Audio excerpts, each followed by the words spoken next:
faithful in that which is another man's, God will not give you your own.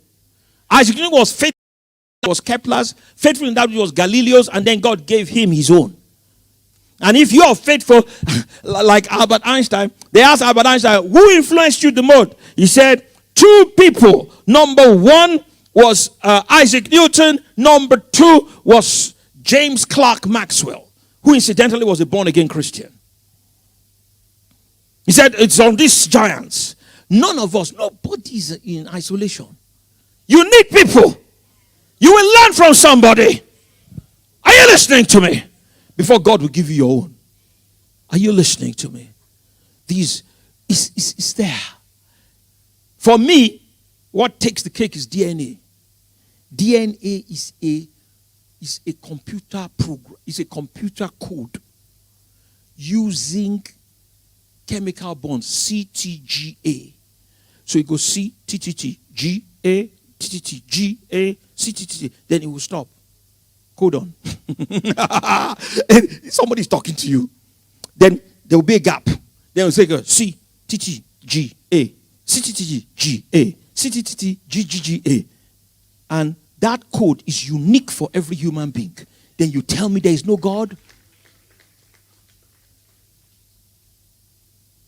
And of course, Israel. The history of Israel defies. People scattered all over the whole place.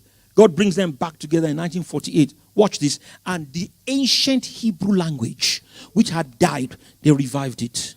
That's what they write now. They write scientific papers today in Hebrew. The same Hebrew that your Bible is written in, which was supposed to be a dead language. Because what they were speaking in Europe was Yiddish. Yiddish is a mixture of Old Hebrew and a little bit of German and some of these European languages. So the Hebrew had was functionally dead. They revived it.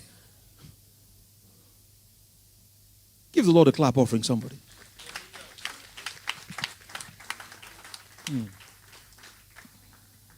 For the invisible things of him from the creation of the world are what? Clearly. I just gave you 3 examples. Planets, DNA of our physical bodies, and the history of Israel. But there are loads of others all over creation. Being understood, I didn't hear you, by the things that are made, even in eternal power and Godhead, so that they are without excuse. As continuous assessment is taking place, you will have, when you stand before the throne of God, you're not going to have an excuse. You cannot say you didn't know. Okay, there was no church in my place. Nobody preached to me. You say, what about the heavens?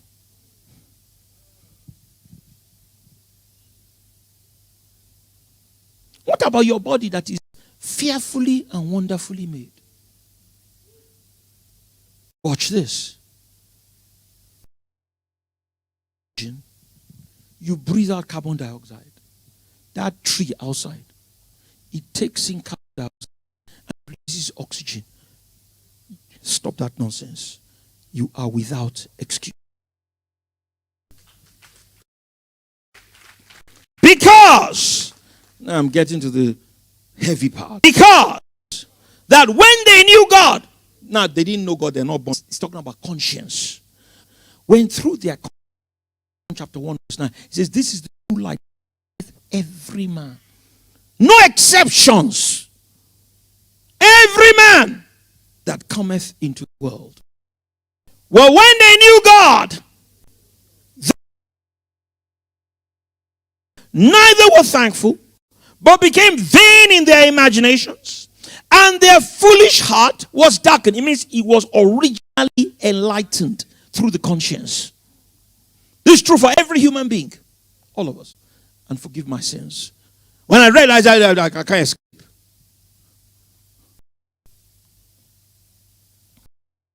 Themselves to be wise. I didn't hear you. Oh, no, let me stop there. 22 to 32. Present themselves to be wise. I didn't hear you.